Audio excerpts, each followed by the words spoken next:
Man ta'allamal Quran, siapa yang belajar Al-Quran wastazhara, mengkajinya, wa hafiza atau menghafalnya, adkhalahul jannah, dianya masuk surga. Wa saffa'a asrata min ahli baiti kulluhum aujabat lahumun nar, dia bawa 10 keluarganya yang divonis masuk neraka ke surga.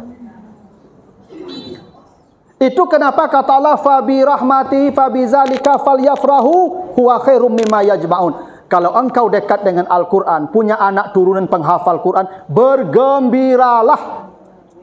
Bergembiralah. Kenapa? Itu anak yang kau miliki itu, yang belajar Al-Quran, yang menghafal Al-Quran itu, lebih dari dunia apapun yang kau kumpulkan.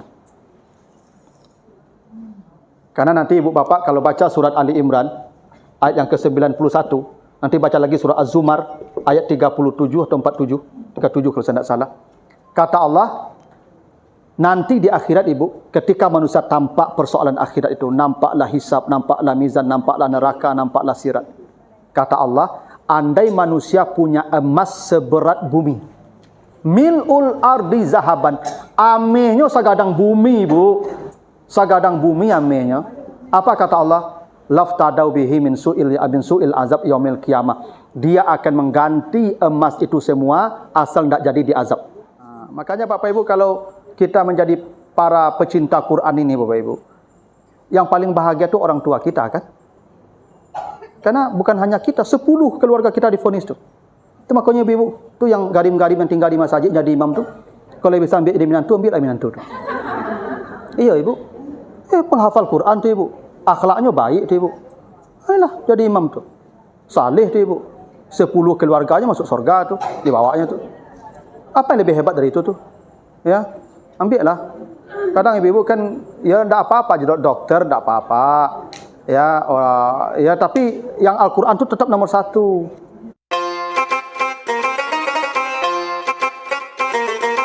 Warahmatullahi wabarakatuh.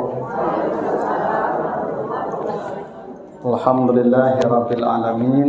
Salatu wassalamu ala asrafil anbiya'i wal mursalin wa ala alihi wa ashabihi ajmain. Bapak, Ibu, sidang taklim yang dimuliakan Allah, kembali kita bersyukur pada Allah atas segala karunia-Nya. Salawat dan salam untuk Nabi kita Muhammad sallallahu alaihi wasallam. Bapak Ibu yang saya muliakan, pada pagi ini kita akan bahas surat Yunus, ya, surat 57, surat yang ke-10 ayat 57 dan 58 ya. Surat Yunus ya, surat yang ke-10 57 58. Kita baca ayatnya dulu, surat Yunus ayat 57 dan 58. A'udzubillahi minasyaitonirrajim. Ya ayyuhan nas qad ja'atkum mau'izatum mir rabbikum wa shifaa'un lima fis sudur wa hudan wa rahmatun lil mu'minin. Qul bi fadlillahi wa bi rahmatihi wa bi zalika falyafrahu huwa khairum mimma yajma'un. Artinya, wahai manusia, sungguh telah datang kepadamu pelajaran dari Tuhanmu dan obat bagi semua penyakit yang ada di dadamu, di hatimu, dan petunjuk, ya, tuntunan hidup serta rahmat bagi orang-orang yang beriman. Katakanlah, disebabkan karunia dan rahmat Allah itu, maka bergembiralah kamu, karena Al-Quran itu jauh lebih bernilai dari semua dunia yang berhasil kamu kumpulkan. Itu artinya, ya, surat Yunus ayat 57 58. Jadi ayat ini Bapak dan Ibu menjelaskan tentang, ya, apa fungsi, ya, Al-Quran diturunkan kepada kita manusia. Karena Al-Quran diturunkan ke manusia, ya, hudan linnas, ya, syahrul Ramadan allazi unzila fihil Quran hudan linnas, bukan hanya untuk orang beriman. Jadi Al-Quran diturunkan ke semua manusia. Makanya dulu Al-Quran pernah ditawarkan ke gunung, pernah ditawarkan ke bumi, pernah ditawarkan ke langit. Fa'abaina ayyahmilnaha, semua menolak, tak ada yang mau. Fahamalahal insan, manusia yang mau dan mampu. Ya, makanya kata Allah wa kanal insan zaluman jahulan. Nah, di ayat ini Allah menyebutkan 4 fungsi Al-Quran diturunkan kepada manusia. 1 fungsinya mau'izah. Ya, mau'izah. 2 fungsinya syifa, obat. 3 fungsinya hudan, tuntunan. 4 fungsinya rahmat. Kita akan coba urai satu-satu ke-4 fungsi Al-Quran ini. Mudah-mudahan semuanya, ya, semua dari fungsi ini kita bisa ya dapatkan. Ya. Pertama, kata Allah, Al-Quran itu fungsinya mau'izah. Mau'izah itu ya pelajaran, artinya pelajaran. Jadi Al-Quran ini Bapak Ibu diturunkan untuk jadi pelajaran. Itu kenapa 2/3 Al-Quran itu cerita-cerita. Cerita ya. Maka ada satu surat namanya surat Al-Qasas. Ya. Al-Qasas ini jamak dari kisah. Kalau satu kisah, kalau banyak kasas. Saking pentingnya cerita itu ada satu surat namanya surat cerita-cerita. Dan cerita itu Allah ceritakan, Bapak Ibu kalau baca surat Yusuf ayat yang ke-101-nya itu, inna fi qasasihim ibratun liulil albab. Sesungguhnya cerita-cerita itu Allah ceritakan supaya jadi pelajaran. Ini jangan durhaka pada orang tua, kan pelajaran tuh. Tapi anak-anak remeh aja. Tapi ceritakan maling kundang ke mereka, yang dikutuk jadi batu. Lama ingatnya tuh ya. Mereka takut durhaka. Kenapa? Karena cerita tadi ada pelajaran yang mereka bisa ambil. Dan Al-Quran begitu pula. Tapi cerita-cerita dalam Al-Quran itu bukan asatir, bukan dongeng-dongeng atau cerita fiksi hayalan. Tak. Cerita dalam Al-Quran itu semuanya adalah wahyu real, benar-benar terjadi. Itu makanya kalau cerita itu saat selu, itu kami bacakan sebagai bahagian dari wahyu. Misalnya begini, Bapak Ibu kalau baca mulai dari Nabi Adam sampai Nabi Isa, umat-umat lalu diceritakan Allah, itu bukan hiburan itu. Untuk jadi pelajaran. Misal, diceritakan iblis dan Adam di sorga. Kenapa diceritakan iblis dan Adam di sorga? Agar kita dapat pelajaran. Apa pelajarannya? Iblis itu kenapa diusir dari sorga? Karena dia tidak mau sujud. Ya toh? Ketika ditanya, ma mana'aka alla antasjud, kau sujud itu kenapa tidak mau saya suruh? Apa jawaban iblis? Ana khairum minhu, saya lebih baik dari dia. Oh, kalau engkau merasa diri lebih baik, ihbit, keluarlah dari sorga. Ya, karena sorga bukan tempat orang sombong. Maka iblis diusir dari sorga selamanya karena pernah sekali merasa dirinya lebih baik dari orang. Pelajarannya apa? Bapak Ibu tak pernah ke sorga, belum pernah ke sorga kan? Sombong tiap hari, itu cita-cita masuk sorga, mana pula bisa? Ya, tuh. Iblis sudah di sorga. Iblis itu sudah di sorga, Ibu. Udah miliaran tahun dia menghuni sorga itu. Sekali dia merasa ana khairun minhu, saya ini lebih baik dari dia. Katalah ihbit. Malaka anta takabbara fi, engkau tidak pantas sombong di sorga. Karena sorga itu bukan tempat orang sombong. Makanya kata Nabi, ya, tidak akan masuk sorga orang yang ada sombong di hatinya walaupun sebesar zarah. Gitu? La yadkhulul jannah man kana fi qalbihi misqala habbatin min kibir. Allah haramkan sorga bagi orang yang merasa dirinya lebih baik dari orang. Ya. Maka merasa diri lebih baik itu namanya kesombongan. Dan iblis diusir karena itulah persoalannya. Dia merasa lebih baik dari Adam, diciptakan dari api katanya, dia dari tanah. Ya, pelajarannya apa? Jangan sombong. Maka diceritakanlah iblis bagaimana kesombongan mencampakkan dia dari sorga. Nabi Adam, ceritakan pula Nabi Adam. Kenapa Nabi Adam diusir di sorga? Karena tamak. Ya toh? Kan Nabi Adam, kata Allah, Adam, tinggal di sorga ya. Makan semua yang ada di sorga ini. Wa kula minha ragadan haitsu semua kau boleh makan, pakai, silakan semua boleh. Wala taqraba hazihi sajarah, tapi yang satu ini tolong tahan ya, sabar yang satu ini. Jangan kamu dekati. Tapi Nabi Adam tidak mampu menahan. Apa yang terjadi? Diusir. Kenapa? Gagal imsak. Tamak namanya tu, tamak. Ya, tamak. Makanya Bapak Ibu, kalau tamak, rakus, tidak mampu menahan dari aturan Allah, itulah persoalan kita yang paling banyak nanti. Ya, tercampak ke neraka itu. Tas masih rancak leh, berbalijo, tamak. Pertanyaannya, yang lama tu tak bisa dipakai. Pakailah dulu. Pakailah dulu.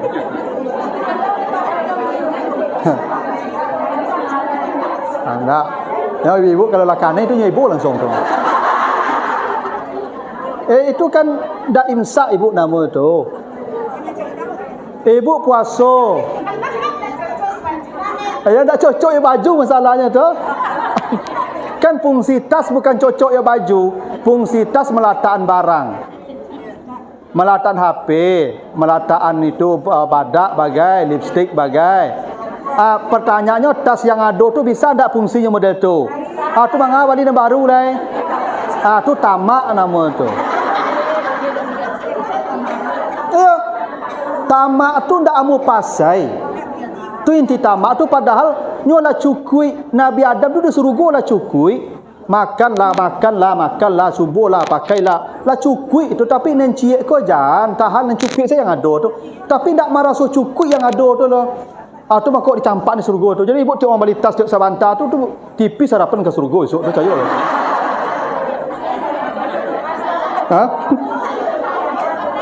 Ikut tengok balik jilbab, balik tas. Balik jilbab, nyo jilbab balik pertamanya tu, tapi jilbab kau nyo matching ke sepatu. Tu makanya ibu-ibu kalau minta beli jilbab kami indak-indak saya baru. Sebabnya jilbab minta pertamanya Pak, tapi jilbab tu ke bawah beko tu mah matchingnya sampai jo tas-tas bagai. Padahal baju masih banyak, tas masih banyak. Belajarlah kita merasa qanaah, cukuplah dengan apa yang ada dulu. Ibu membali itu tak kebutuhan itu, tu salero nafsu nama tu. Sahwat nama itu. Nabi Adam dicampakkan di surga gara-gara citu. Tak mau imsak menahan diri. Ibu kalau kebutuhan silakanlah. Kebutuhan wajib dipenuhi, tapi kalau kandak salero tak wajib dipenuhi ibu. Kau tiap maduk kamol baju, tiap maduk kamol tas, maduk kamol pokoknya padahal di lemari lah dua lemari baju tu mah. Tiap beralik ambil baju, tiap beralik ambil baju. Kemangai ibu tiap beralik ambil baju tu. Sekali pakai saja tu, tu tak pakai-pakai lah. Tak rakus sama tu, tamak nama tu mah. Apa salahnya ibu agen ke orang-orang yang benda-benda baju tu? Ya tu. Ya yang tak kebutuhan tu jangan dipakai, jadi balik je lah. Allah lah tu. Apalagi lo mulia 60 ke balik baju-baju lah. Nak kalamu baju dia tu, baju sebanyak itu.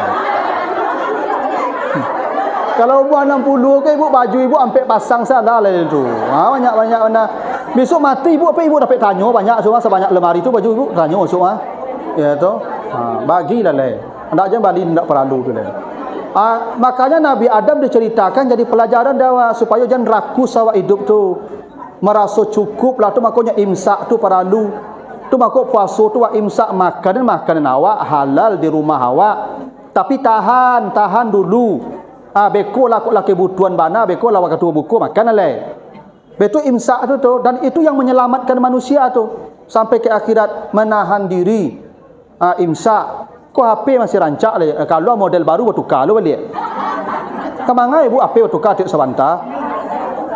Lah bisa WA, lah bisa video call lah laman tu bertukar model baru tukar lu balik. Ya, habis tu ibu payah masuk surga mah dia tu besok tu. Nabi Adam diusir kan gara-gara itu. Sifat rakus nama itu. Ibu kira rakus tu jangan soal makan bunda. Rakus itu sifat tak pernah merasa cukup dengan apa yang sudah dimiliki. Itu rakus nama itu. Ya. Tu masih rancak leh. Tukar panjangnya. Itu. Itu. Itu ai tukar panjang saya tu. Ya kan? Itu masalahnya tu tamak nama itu. Tu makut dia cerita Nabi Adam tu supaya beraja tu ternyata tamak yang orang celaka cerita Nabi Adam tu. Baca cerita itu Qabil ya. Sampai Qabil membunuh Habil. Apa persoalannya? Kena dengki. dak sanang mencari orang dapat labi lah. Akhirnya apa? Dihasut iblis sampai membunuh orang. Akhirnya apa? Celakalah dia. Kekal dalam neraka kan? Sama membunuh semua manusia dosanya tu. Gara-gara apa? Perasaan dak sanang orang dapat labi. Tu awalnya merasa dak sanang orang dapat labi, tapi ujungnya dosa besar nanti itu. Beraja di Kabil tu makuk dicerong Kabil kan hasad Jawa. Kadang-kadang ke jutu tu. Ibu kadang orang balik oto. Betul. Ada jutu tu. Tu, oi, ibu tu balik oto. Tu iyo. Tu iyo tu apa kasih tu?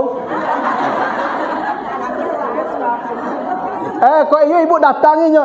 Balik oto baru ibu. Selamat ya. Oh, senang bahagia. Tu baru ndak hasad nama itu. Kau ndak kawan marehab rumahnya balik bodrek. Damam, ange-ange badannya tu. Hasad nama itu, hasad. Itu. Kadang memang penyakit ibu-ibu kau dah dapat labi kawan dari awak tu. Tu, dari dulu cutu tu. Asal labi kawan darinya tu nya paniang tu. Ibu buang sifat tu. Kau ada kawan, kami mah kebutuhan kami banyak ibu. Kami tak masalah orang balik oto baik-baik rumah kami lebih happy saya kami nya. Coba ibu. Kami kandak, coba ibu makan kami mah banyak ibu. Ada kandak kami macam-macam sambal ibu. Tak ada apa ibu masak kami kunyah ikut tu mah. Pada kami menuntut ikut dak. Tak ada lah. Yang bagi sambal banyak ndak ibu ya? Kami tak ada minta beli sambal banyak lah. Itu cik-cik ada je. Ibu kalau ibu kalau pergi belanja, ndak sadonya ibu balik ya? Kau balik. Ibu, agi ibu kau piti tu tanyalah pulang kau. Bu, le belabi piti ni ka belabi cukup saya dak lah decaknya. Tu. Yang banyak kandak tu ibu-ibu makanya kau belabi kawannya paniang tu. Beraja ke Kabil tadi tu. Jangan hasad, udah buang sifat hasad tu. Kau belabi kawan datang ucapan selamat tak boleh hasad akhirnya lah. Tu makok Kabil dia cari tu sampai membunuh adik. Jadi pelajaran dia awak. Pasti awak akan menemui orang-orang di dunia kau citu dan balabihnya dari awak. Mungkin ilmunya balabi, mungkin haratonya balabi, mungkin tenarnya balabi. Tak boleh wasat lah. Itu contoh itu. Ujungnya dosa besar. Kabil diceritakan Allah. Itu contoh kan jadi pelajaran. Itu Al-Quran begitu tu. Baca Al-Quran tu, baca cerita, ambil pelajarannya. Dia ceritakan Nabi Nuh. Nabi Nuh kau ibu? Masya Allah Nabi Nuh kau ujiannya paling baik ibu. Umat Nabi Nuh kau Masya Allah ibu. Berdakwah 1000 tahun siang malam. Ini da'autu qaumi laila wa nahara, siang malam berdakwah ibu, malam siang malam, tak berhenti 1000 tahun tu. 1000 tahun. Dan pulang tak ada bawa uang ibu, kerana tak boleh minta uang, tak boleh minta gaji, tak ada. Itu begitu saja dakwah begitu 1000 tahun. Apa yang terjadi?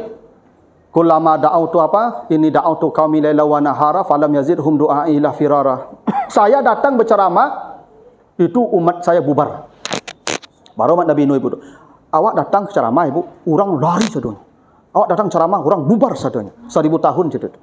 Ambo datang kamu sininku ibu lari. Ambo datang ibu lari. Nang katigo berat katibo-tibo kamu dilai ibu. Ambo tibo mari lai.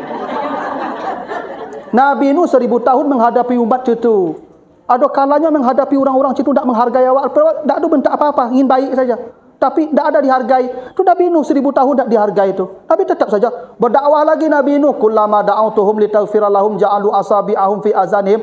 Saya berceramah kan ada begini. Waktu tibu orang lari, Ada sebagian tak tanduk lari, lutut sakit, rematik timbul. Ada jodoh tu. Dalam puak bakal lari, kau lebih lari kau. Tagak payah lutut sakit. Tak pasal duduk situ. Jadi duduk mendengar ceramah Nabi Nuh, kau bukan dia ingin mendengar ceramah, dia lutut sakit. Betul?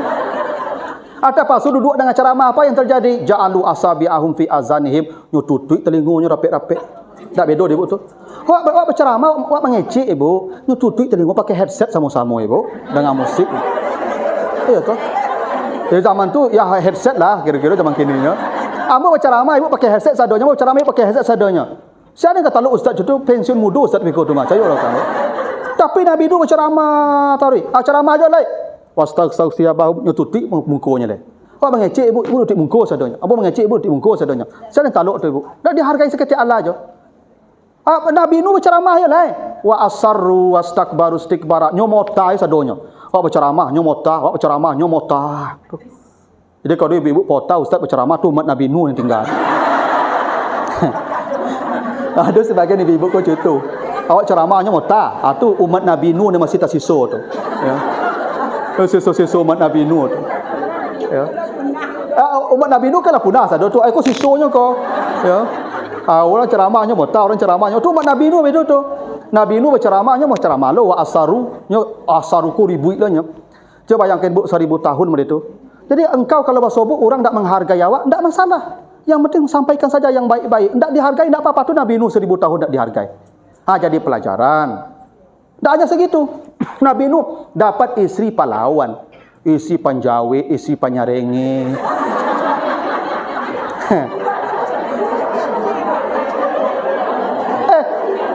Apa-apa bakal dapat isi itu ingat-ingat Nabi Nuh. Nabi Nuh 1000 tahun dapat isi model tu.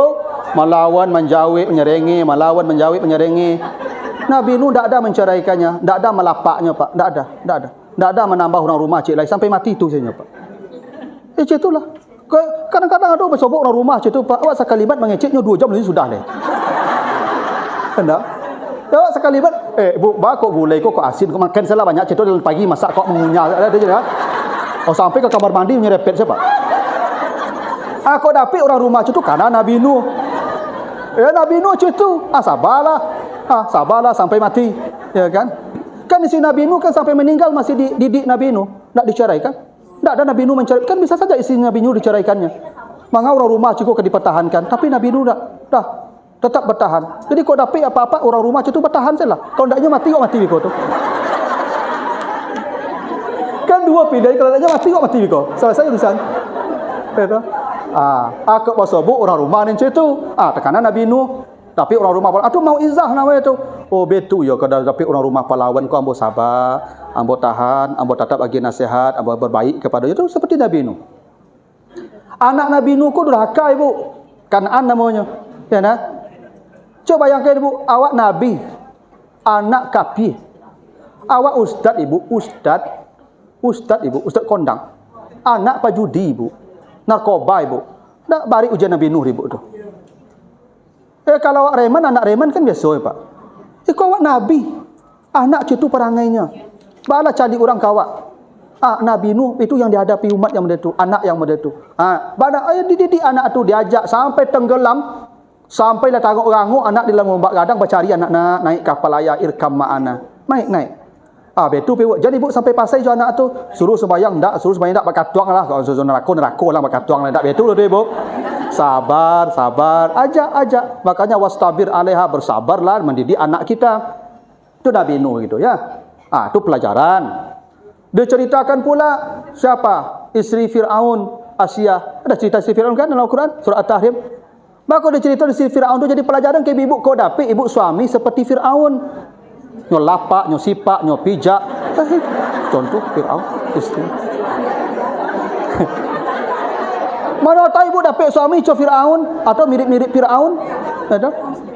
Nyo ya ibu, mulut nyo kasar, tangan nyo capek, kaki nyo capek. Tiap hari ibu begitu tu. Ibu, contoh isteri Fir'aun, berdoa saja ya Allah, bangunkan saya istana di sorga ya Allah. Tak ada isteri Fir'aun tu ibu menggugat cerai, tak ada. Tak ada melawan, tak ada update status, tak ada. Ibu kini kan untuk sebentar update status tu. Selama cakap japak tu update status tu. Tak kusangka. Tak kusangka tu pasti sial itu. Ya tu. Makanya ambo sedih mengecek tu. Ambo kalau ceramah daripada apa-apa yang masih muda-muda, yang apa-apa milenial tu pasal ambo itu saya ceknya. Zaman kini kau Pak kalau salah kalau cakap wak orang rumah capek lah minta maaf. Sebelumnya update status ni kau. Kalau nyo update status habis wak. Ambo karir ambo akan habis ibu. Kalau update status orang rumah bu. Ambo bercakap ibu semalam bercakap karir ibu. Kan tak minta maaf sampai pagi lah kan. Menjelang pagi nyo update status itu mah. Ceramah santiang amal kosong. Habis kan ambo. Duit dah mahal. Baca je kacau sekali. Makanya capek minta maaf ibu. Kerana ibu kau cerita kini Pak. Nyo aktif di medsos Pak.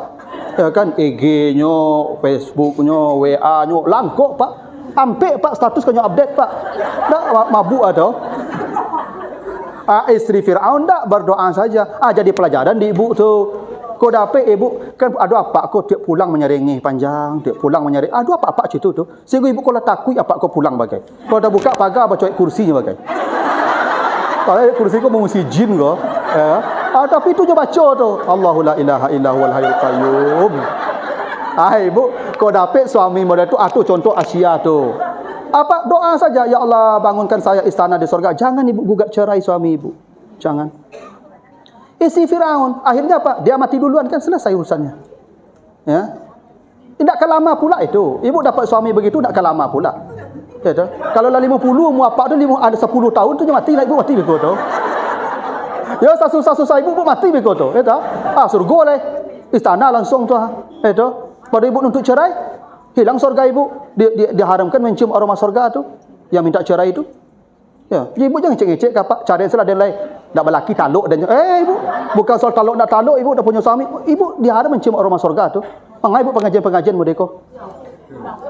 Ya. Mama dia tu. Lah. Makanya mau izah ibu. Mau izah nama itu.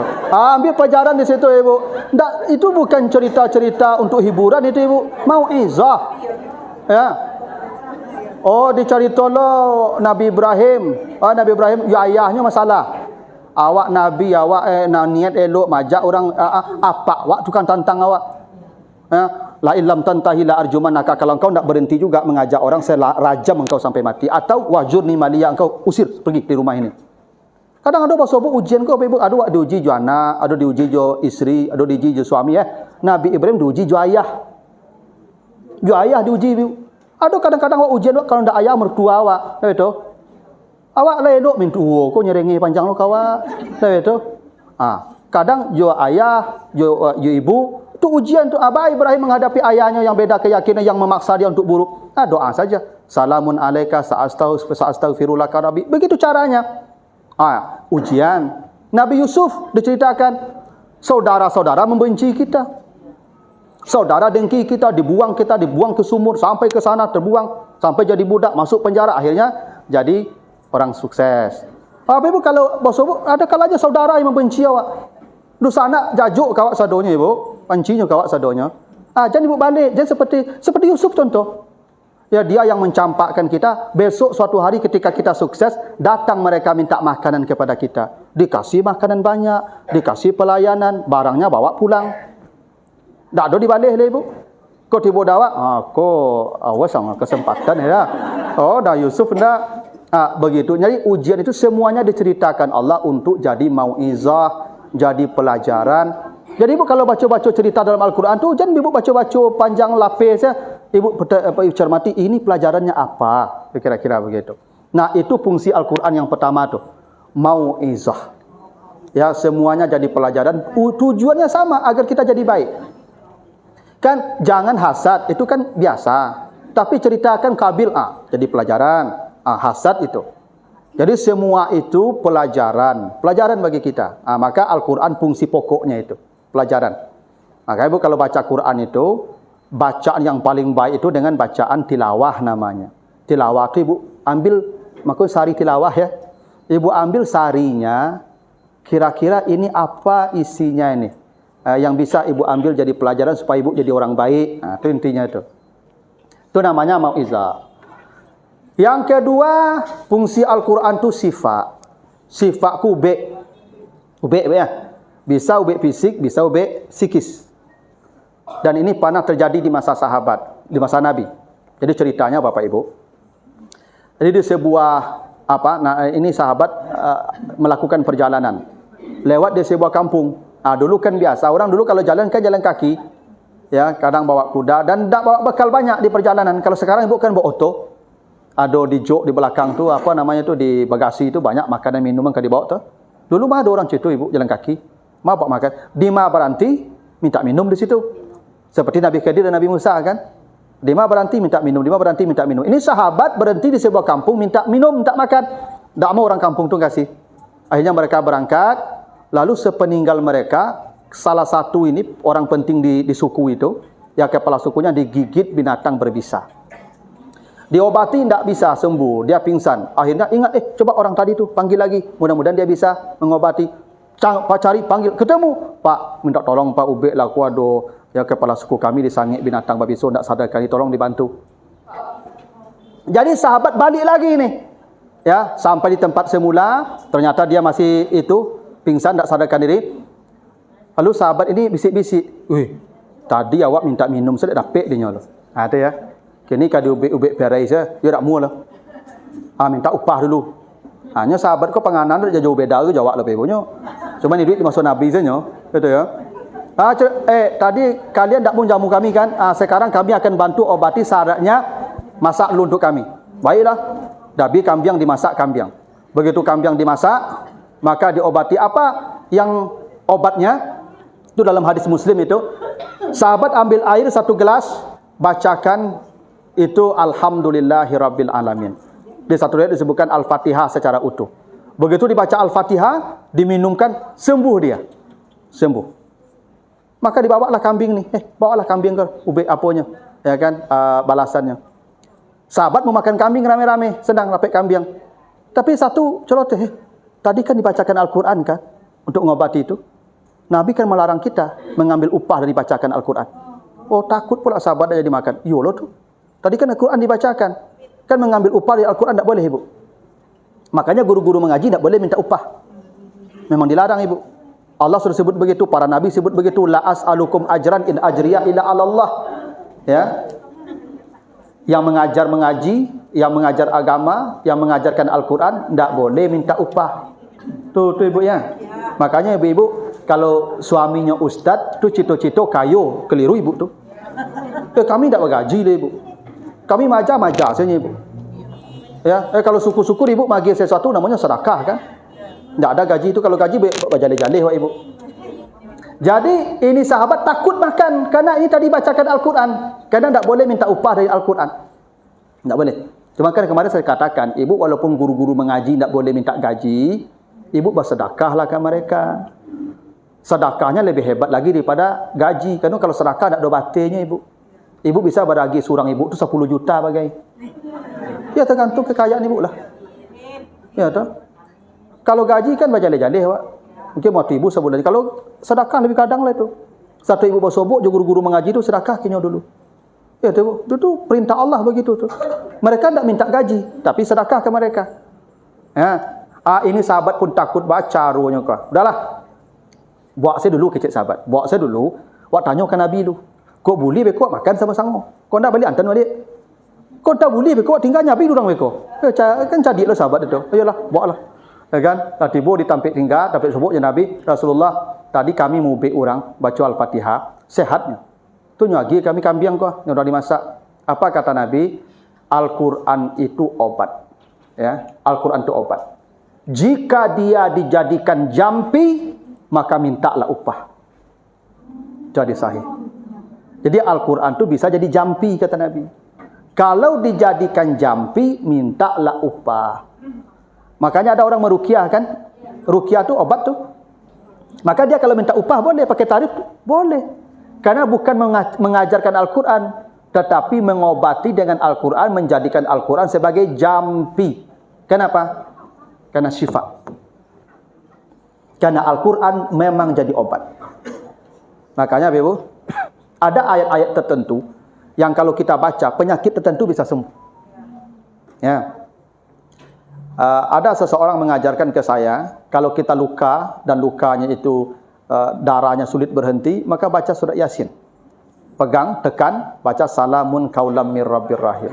7 kali katanya baca, insya Allah darahnya berhenti. Tapi ini tergantung keyakinan sugesti. Karena kalau sugestinya tidak pas juga tidak bisa juga. Kan ana indazani abdi bi, saya ini bagaimana sangkaan hamba saya kepada saya. Tadi sahabat ini baca Al-Fatihah sehat. Ya. Karena Al-Quran itu fungsinya obat, sifat. Tapi sifat yang sesungguhnya bukan fisik. 5 fis sudur. Obat penyakit hati. Hasad, sombong, iri, dengki. Semua itu Al-Quran obatnya. Dosa itu Al-Quran obatnya. Makanya begini. Ketika Nabi, apa itu dosa ya Rasulullah? Apa itu dosa? Mahaka fi sadrik. Dosa itu yang membuat sempit dadamu. Itu dosa itu, ibu. Ibu kalau berdosa, dadu ibu sampit. Pasti tak melaluk mata ibu lah. Percayalah kamu. Ibu kalau bercakap, japak di rumah dia melaluk mata. Dan ibu berdosa tu. Ya kecuali lah tiap hari bercakapnya berkaruh kalau lalu tu. Lah pada hati nama tu. Tapi yang sekali-sekali bercakap pasti ibu dah melaluk gelisah ibu. Karena sifat dosa tu itu ibu membuat hati kita gelisah. Maka kalau ibu baca Al-Quran, maka ibu datang langsung obatnya, tenang langsung karena dosanya hapus. Begitu ibu, jangankan ibu membaca, ibu dengar saja Al-Quran, langsung ketenangan hati ibu datang tu. Kayak inilah. Baru kita baca 2 ayat saja, ibu langsung tenang. Makanya ibu tenang tak? Tenang kan? Mendengar ceramah ini. Itu maka ada terkantuk-kantuk bagi itu. Tu. Ya. Ibu lah terkantuk-kantuk lah balik itu kan tanda lah sehat jiwa nama itu. Tanda orang jiwanya sehat, ibu mudah terkantuk. Orang kalau jiwanya sakit, tak melaluk matanya lah. Ibu, kalau gelisah dia melaluk mata ya? Tak amu lah kan? Karena jiwa ibu sedang tak sehat. Maka kalau ada orang tu mendengar ceramah terkantuk lalu itulah sehat tu. Sehat jiwanya. Ada dosa boleh tu. Ya kan? Iyalah. Kan diampuni dosa tu. Tu makanya sehat itu. Karena ada orang ibu di rumah payah lalu enak. Di rumah lah pakai spring bed ibu. Lah pakai AC, lah mati lampu, pakai lah selimut. Ndak lalu. Payah ceramah pakai sasak-sasak duduk. Ya kan menyandanya sekancangku ustaz mengecek ya. Itu bukti sehat jiwanya. Sehat jiwanya tu ibu. Gitu. Jadi ibu kalau gelisah-gelisah di rumah, pailah pengajian kau. Tenang ibu tu. Maka banyak apa ibu-ibu pergi pengajian rami kau sabada bukan mencari pahala bagai pada di rumah kena serengi dapat hati panjang cak mari wak. Itu. Beribu hati rasa. Itu. Ayah. Nah makanya Bapak Ibu kalau datang ke majlis dengar Al-Quran tu sehat langsung jiwa tu. Kerana sifat obat. Itu makanya kadang-kadang ibu kalau salat kadang-kadang tak tabik mata ibu ya. Air mata tabik ke ibu dia hati ibu sedang lunak tu, sedang pacah tu. Kalau hati kari ibu air mata dak mau keluar ibu. Iyalah, ibu yang payah menangis itu hatinya kari tu ibu. Ibu tak sebantah kalau ibu murah menangis itu ada hati ibu lunak mana tu. Lembut dia tu, tak ada sehat hatinya tu. Ya kan? Nang kasih nang kari dak mau nangis ibu. Ya. Ya. Makanya ciri ibu-ibu nang kari hati lah kari so la berang ni pak, ya cengeng-cengeng pak. Itu sakit jiwa ibu tu. Harus awak kalau agak tinggi nada awak pak langsung tarumuknya pak. Tu sisa menangis pak. Tu ibu tu lunak hati tu. Ya tu, lunak tu seperti Aisyah. Aisyah tu 3 malam tak berhenti-berhenti menangis ibu ketika Nabi tak menyapunya. Bacalah cerita hadis Bukhari dalam hadis ifki itu. Kan Aisyah dituduh berselingkuh dengan Safwan bin Mu'attal. Nabi marah ke Aisyah tu bukan percaya Aisyah selingkuh. Tak mungkin Nabi percaya Aisyah berselingkuh. Tapi Aisyah tu Nabi marah kerana keluar dari tandu tak minta izin tadi. Sehingga fitnah muncul. Kan ceritanya kan Aisyah tu naik tandu, digendong oleh sahabat tu tandunya. Dia berhenti tadi buang air, cincinnya tinggalkan sunnah Nabi kalau buang air kan buka cincin. Itu tu, buka cincin. Allah berangkit, tinggal cincin. Berhenti, tak ada cincin. Pas berhenti lari Aisyah pergi menjapui sebentar. Kata Nabi berangkit, langsung diangkit tandu. Kira tandu kosong diangkit. Sahabat kau tak tahu loh kalau tandu kau kosong. Karena apa ibu? Badan Aisyah kau ketek. Tak sama je ibu terasa hilang tandu langsung punya. Ya bukan kerana Aisyah tu rajin puasa, rajin salat malam. Maka tak kalau ibu-ibu kan kalau diangkit tandu pasti terasa hilang ibu tu mah. Kalau Aisyah tu badannya ketek je ibu. Tipis badannya. Iya, kan itulah. Aisyah tu kedek badannya ibu, aluinya. Karena makanya Aisyah tu jago malam tu murahnya ibu. Yang paling banyak baca itu tentang salat malam Nabi tu Aisyah. Karena Aisyah tu kan tak pakai alarm orang jago lu malam ni ibu. Yang paling capek jago malam tu Aisyah. Karena Aisyah tu memang badannya tipis sehingga malam tu laluknya tipis loh. Ini badan kau yo laluk kau banding lurus ibu. Tak percaya ibu taklah. Kalau badannya tipis, lalu tipis lah biasanya tu mah. Ya karena memang itu sudah ketentuannya begitu. Ya tahu, walaupun ada cik-cik yang tak begitu. Ya tahu, tapi begitu hukumnya begitu. Itu Aisyah tu kan kecil badannya, tak terasa tandu kosong diangkat. Udah pulang sampai di Madinah tandu kosong. Ketemulah sama Safwan bin Mu'attal di tengah jalan. Karena isi Nabi tak mungkin ditinggalkan tu. Isi Nabi, maka dibawalah, dinaikkan ke kuda atau onta. Itu dibawa tanpa bicara, dipegang ontanya tanpa ngomong satu kata pun sampai ke Madinah. Tapi dasar orang munafik, celah, difitnahlah dia berselingkuh dengan Safwan. Nabi marah, tak menegur Aisyah Nabi 3 hari. Tak ditegur Nabi 3 hari. Ya, karena tak minta izin tadi itu. Itu alasannya ibu kian kamari minta izin ke kami. Jangan ibu oncong-oncong saya baik. Ya kan? Ibu dah hilang saya, kami lah kami cari ibu, kami cari. Ya, ibu kalau kapai pengajian kau, kalau pak dak di rumah di kantornya telepon jo. Pak, ada yang pai pengajian deh ya kamu Senin ya. Yo pailah jam berapa pulangnya? Jam 1, yang pulang jam 1 lah jadi ya. Pulang jam 1 lah jam pai lo pai makan meko. Kadang-kadang ibu sudah pengajian pai lo makan lagi lo.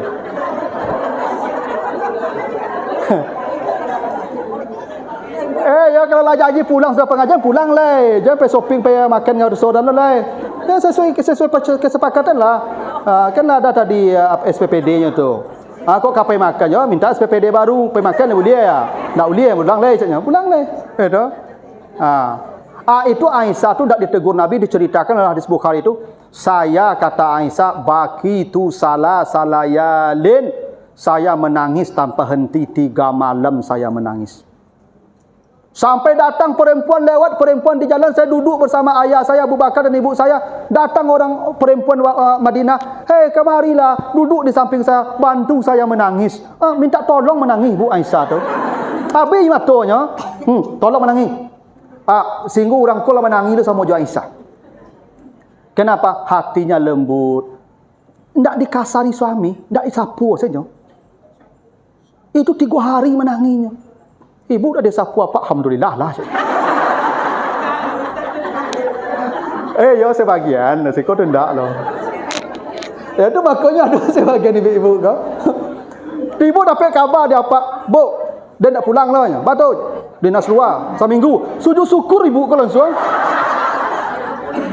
Aman seminggu. Ya. Jadi Bapak Ibu, Aisyah tu hatinya lembut ibu, lembut.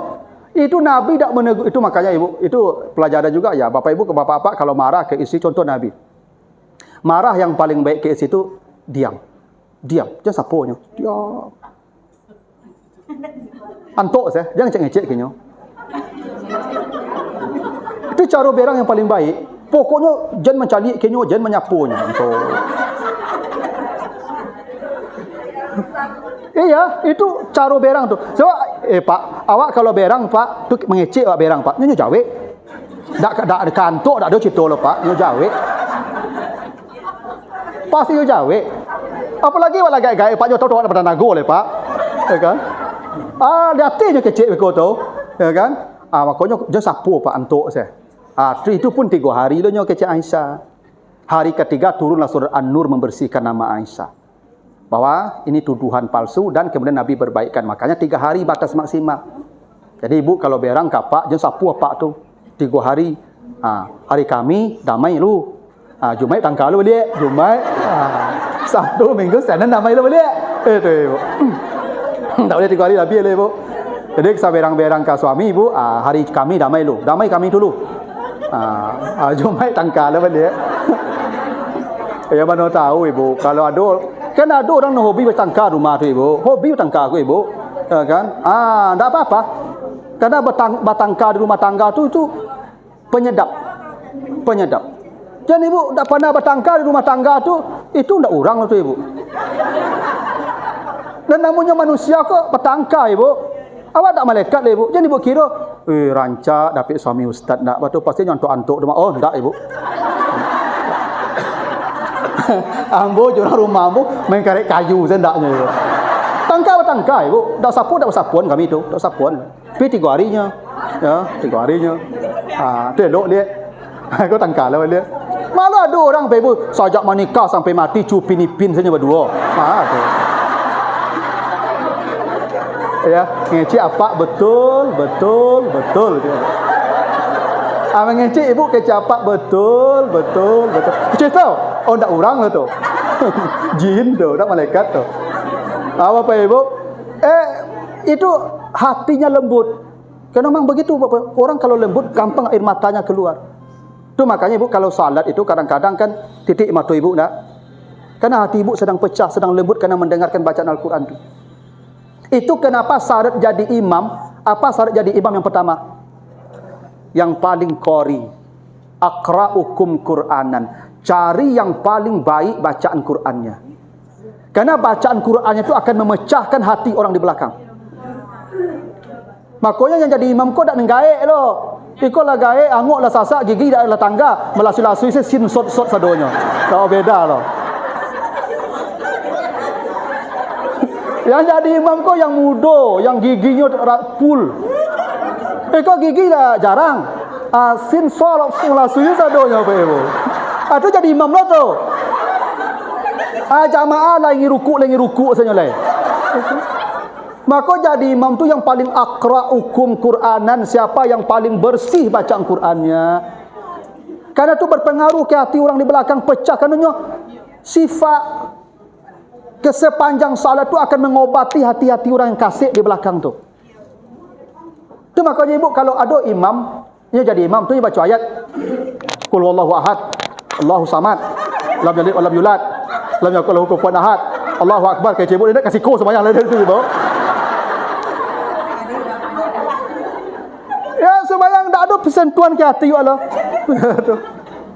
Padahal Al-Quran itu fungsinya sifat. Dia obat. Ayo ya, obat. Makanya ibu kalau baca Quran itu bacalah dengan bacaan murattal kata Nabi. Allah suruh begitu ya. Warattilil Qur'ana tartila. Bacalah Al-Quran dengan bacaan murattal.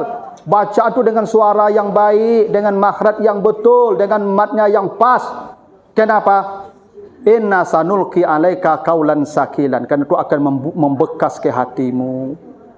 Makanya ibu kalau salat malam tu ibu, ya, ibu kalau salat malam itu, ibu usahakan salat malam tu di kamar yang tak ada orang di sana. Jangan di daki apa tu. Kau ibu baca Quran kau kencang-kencang kecil apa dengan lalu kau mama. Dia nak sadonya pak kau saleh dah ibu. Ibu baik kata tampik kosong. Setelah salat ibu bacalah Quran dengan bacaan yang memang menyentuh sehingga ibu tabi'i mata ibu. Ya. Makanya kata Nabi apa? Manusia yang pertama diamankan di padang mahsyar, rajulun zakarallah khaliyan fafadat aina. Orang yang ketika orang tidur sendirian dia duduk, dia mengingat Allah, membaca Al-Quran sampai air matanya menetes. Dan itu manusia pertama yang diamankan di padang mahsyar. Karena hatinya sehat. Ibu bapa tidak boleh datang menghadap Allah kalau hatinya tidak sehat. Illa man atallaha biqalbin salim. Orang baru bisa datang menghadap Allah kalau hatinya sudah sehat. Menyehatkan hati itu dengan Al-Quran ini. Kalau ibu baca Al-Quran, hatinya sehat. Yakinlah tu. Sifat ni. Makanya memang betul tu ibu. Ibu kalau gelisah, bacalah Al-Quran tu. Gila, ibu misalnya tak mau lalu mata ibu lah, ibu baca Quran. Kan tu.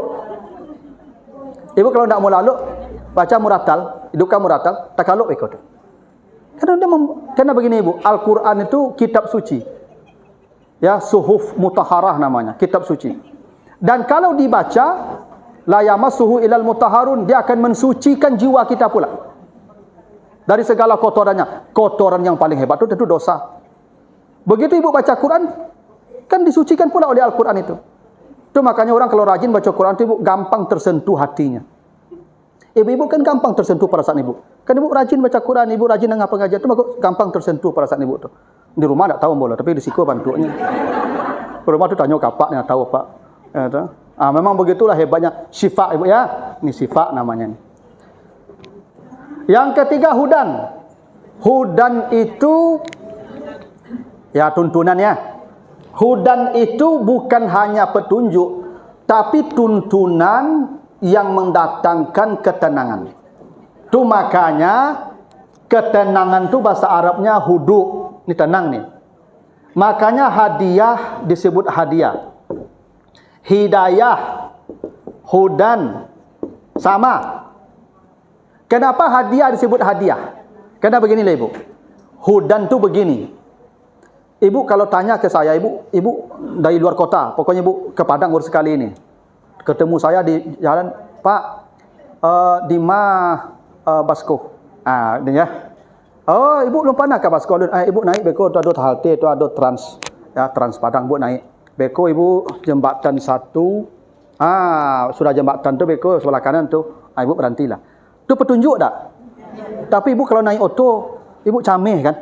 You boleh batu tak kau? Dah. Itu belum hidayah namanya ibu. Belum hidayah. Yang hidayah tu, Pak, di mana Basko Pak? Belum pernah ibu situ alun. Ambo kapai ke Lubuk min turun ibu. Kebetulan ambo lewat situ. Ibu naiklah ke oto ambo. Ya, ambo ustaz ibu dak preman, ambo ke preman tu camih ibu ke ustaz. Kira-kira ibu dah te oto ambo atau dah te bus lima yang lebih tenang? Ada teoto ambo, kau buat, buantal langsung, aku pintunya. Itulah hidayah. Hidayah itu ibu dikasih tuntunan dan ibu merasa nyaman dan tenang mendapat itu. Itu makanya faman tabi'a hudaya fala khaufun alaihim walahum yahzanun. Siapa yang mengikuti tuntunan saya tidak akan takut hidupnya, tidak akan sedih hidupnya. Ibu kalau mengikuti Al-Quran, tidak akan sedih, tidak akan takut hidupnya. Apa yang ibu takutkan? Coba. Ibu takut harta ibu hilang. Karena ibu tidak mengikuti tuntunan Al-Quran. Kenapa? Al-Quran mengajarkan anfiku tau'an au karhan. Berinfaklah kamu sukarela atau tapaso. Bersedekahlah sukarela atau tapaso. Berarti diciluk orang tu sedekah. Cuman dipaso Tuhan nak bersedekah. Kalau sukarela tak sebanyak tu beko loh. Justru diciluk orang tu ibu tu sedekah yang paling hebat. Bakal betul ibu. Pertamanya japui langsung. Kan? Kalau awak bantan ibu. Kalau sukarela bantan. Kalau japui langsung ibu. Laringan kajok dah. Nah, yang kedua nyambi yang paling rancak ibu. Nah betul orang menciluk ya. Yang paling rancak nyambi. Dan Allah sudah katakan lan tanalul birra hatta tunfiqu mimma tuhibun. Kamu tidak akan masuk surga, tidak akan mendapatkan puncak kebaikan sebelum memberikan yang paling kamu cintai. Tahu itu? Lah bantu waktu menjadi orang mabrur tu. Lah ambil yang paling rancak. Tahu itu? Yang ketiga, nyu paling banyak lah ambil tu mah ketek ambil itu ibu. Maka tidak ada sedekah yang sehebat dicuri orang tu. Kalau sukarela apa benda tu? 2,000, 5,000, 2,000, 5,000. Ya, 10 cik-cik. Kata, ikut bilu lah kamu masuk surugo kok ciko je ya. Dikirim orang pergi menciluk motor je lah. Dikirim orang menciluk tas je lah. 10 juta sekali bersedekah. Kalau orang beriman tak aman ibu tu. Kenapa? Kalau dia tahu ini hidayah, tuntunan Al-Quran tu, tak ada takut, tak ada sedih. Tak. Ibu yang kalau ibu tak mau lalu malam rumah, itu ibu jauh dari hidayah tu. Kalau ibu dah tenang hati ibu, yang ibu tak mau lalu, jalan. Apa masalahnya? Mati. Takut ibu mati. Padahal mati itu kata Allah apa? Justru dengan mati itu kamu sempurna hidupnya. Makanya kata Allah fatamannaul maut, cintailah kematian itu. Itu kalau Al-Quran konsepnya. Ibu takut mati, tak mau lalu ibu lah. Tak jauh ibu dari hidayah namanya itu. Orang kalau paham hidayah Al-Quran, tak ada takut, tak ada sedih ibu. Apa yang ibu takut ibu sedihkan? Tak ada. Mati suami, matilah. Dulu ibu dah kata punya suami dah. Aman je ibu je. Tu tibunya. Tu nyopai lah. Apa masalahnya? Tak ada masalah lah. Tak ada masalah lah. Apa masalahnya? Oh beko Ustaz dah jaga dan saya bagi berlanjut. Kan Allah sudah jamin wa fis sama'i rizqukum. Di langit Allah sudah jamin rezeki kita. Kemarin suami kita jadi sebab kita dapat rezeki. Nanti ada lagi sebab lain Allah kirim. Jangan cemas pula. Apa yang ibu takutkan? Tak ada perlu ditakutkan.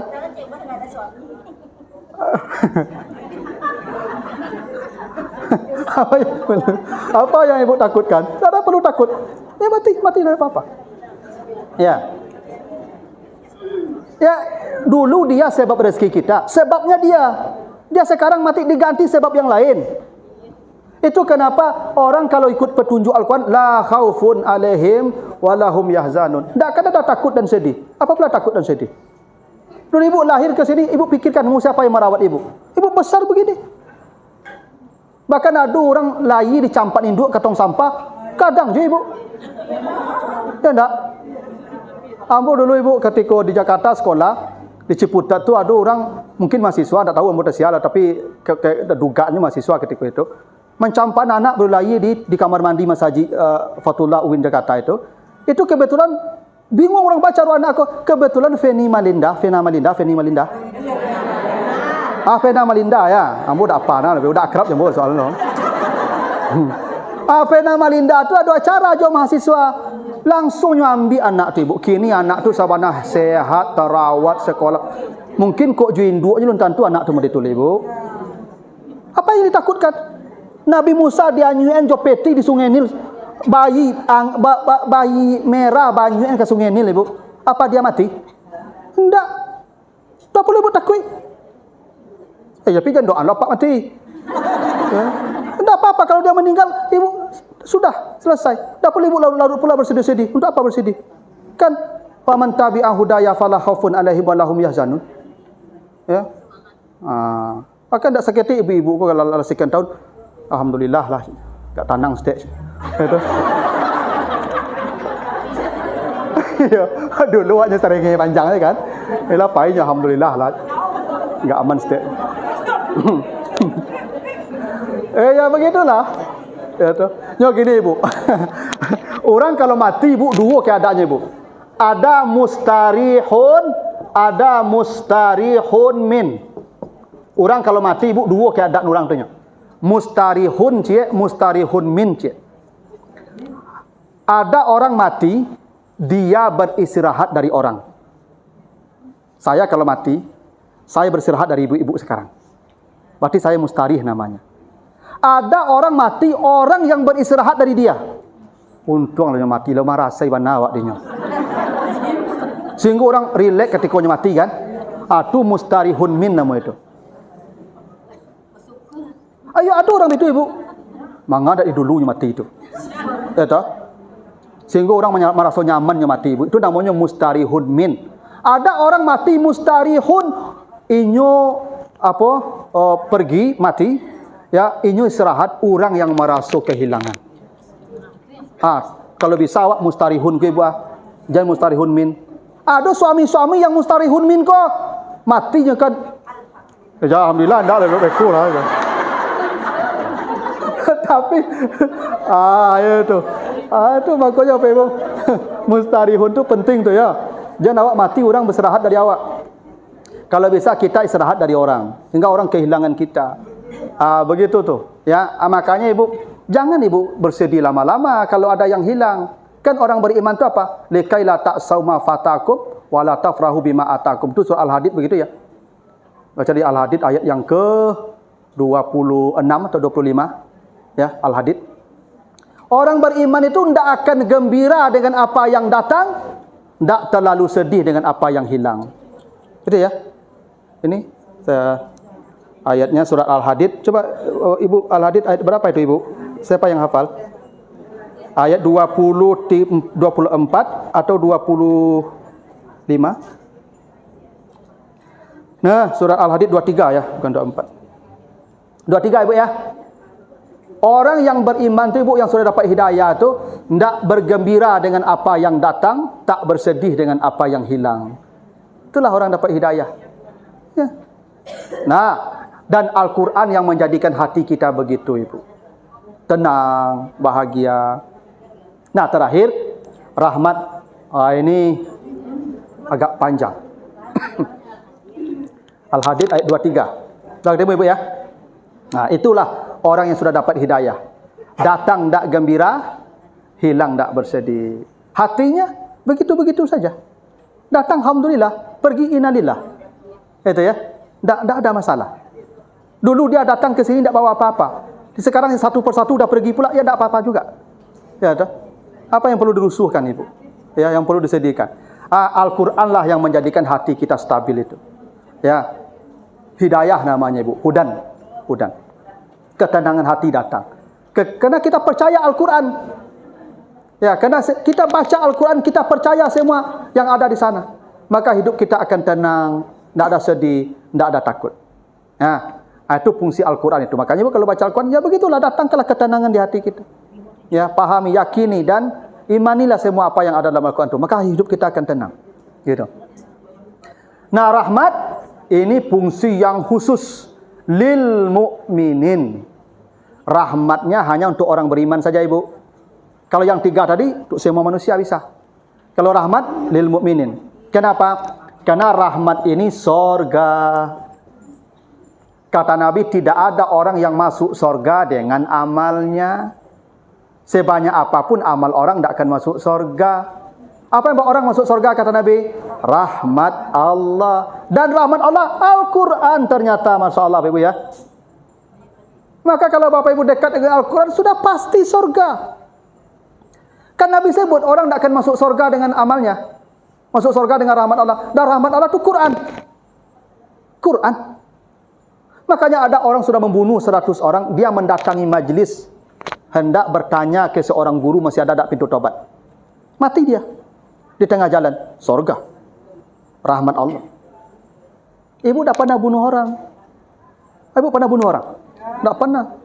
Pengajian, subuhnya, siangnya, maghribnya, dah tahu? Alun majlis taklim komplek, alun kelurahan, alun kecamatan lah, alun kotanya lah, ya tak? Alun saragamnya lah, tiap sebentar. Betul? Oh, mustahil Ibu mati tak akan masuk surga tu. Kenapa? Ibu hidup dengan Al-Quran hari-hari Ibu. Bahkan tak sedikit Ibu ini punya program One Day One Juice kan? Ibu leh. Ibu yang begini-begini ni, alah, pokoknya Ibu tunggu mati selesai surga. Nah, rahmat. Percayalah Ibu. Makanya ibu-ibu yang lah umur 50-an kata ke, kalau ada pengajian-pengajian di mak pun kajalah. Jalah. Iyalah. Untung-untung di situ Ibu dipanggil Allah. Ya. Ibu sedang mengejar rahmat Allah. Apa kurang hebat dari itu? Makanya kan begini. Kenapa untuk orang beriman ini Al-Quran? Besok Ibu di depan pintu surga tu belum boleh masuk surga tu. Belum boleh. Bagaimana caranya masuk surga itu?